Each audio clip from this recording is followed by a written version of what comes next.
in studio. Yeah. Look at well, all I that was food. wondering the same thing. Yeah. Hi, I love all things Had us sweet potatoes. drooling from a distance like that. It looks, all of it just looks delicious. I love that. Yes. Ooh-wee. All right. Yeah. Well, more stuff coming up here Yes. on Life.Style.Live. That's right. Some familiar faces here at Wish TV have been shining a light on health issues that so many people face through their own story. Yeah, they really have. And through our Inside Stories with Dr. Mary Gillis, we've been able to share those stories with you. So this time, it's another close member of the Life.Style.Live family. Take a look.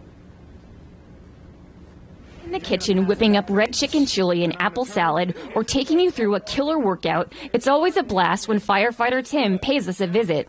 On the outside, Tim is the picture of health, but sometimes looks can be deceiving. So I have ulcerative colitis. Ulcerative colitis is an autoimmune disease that causes inflammation and painful ulcers in the innermost lining of a person's large intestine.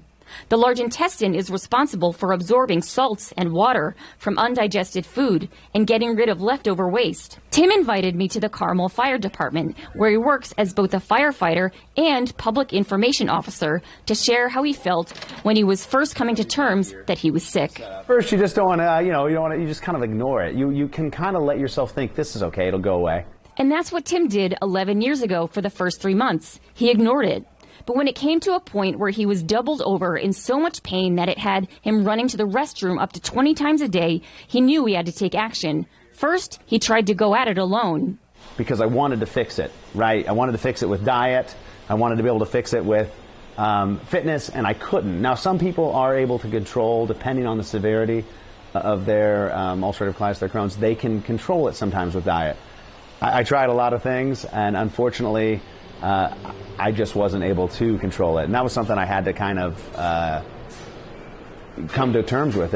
Now, every 6 weeks, Tim visits his doctor to get an infusion of medicine to control his symptoms and feels healthier than ever. But just like everyone, he does have his down days. When I ask him how he doesn't fall into victim mode, he tells me he's reminded of the terrible things he's seen over the 2 decades he's been a firefighter. Images of families holding each other the moment they've realized they've just lost everything. And devastating burn wounds that some victims may never recover from are all seared into his memory. I know how fortunate I am, especially, like I said, between the support group of the fire department, my family, my friends, my wife. And now, Tim wants to help you. For me, if I can express to people, one, don't wait till you get sick or very sick to get checked out. Get in, get your regular checkups. If you start to have issues, get into a specialist and see what maybe is going on. That's what I want to do. And then I've dealt with it by kind of diving in and trying to help others. And then, like I said, almost try to look at the comical side of it. So, I mean, now I'm an open book. I can kind of joke about it with the guys here. They say, no, sometimes after dinner, if I'm like, whoop, I'll be back. They know that, hey, things are going on. My stomach's not cooperating right now. He's the perfect kind of person, I feel like, to talk about that, because he can mix the seriousness with the humor. Mm-hmm. It's important. Mary, it's another good one. Talking about these health stories with some of our close people here at Life.Style.Live. It was so special to speak with Tim, because if I didn't love Tim enough, I loved him even more about this. And I will tell you something. Yes, it's about getting screened and making sure you go to your doctor. Mm-hmm. But what moved me the most was that Tim said in his career as a firefighter, he has seen people who lost everything. Mm-hmm. Family members coming together and cry and hug.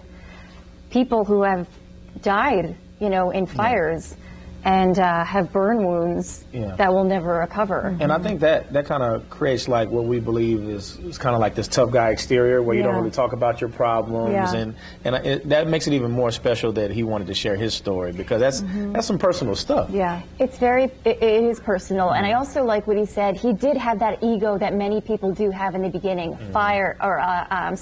Diet, exercise, all of these natural things that could potentially relieve his illness. Yeah.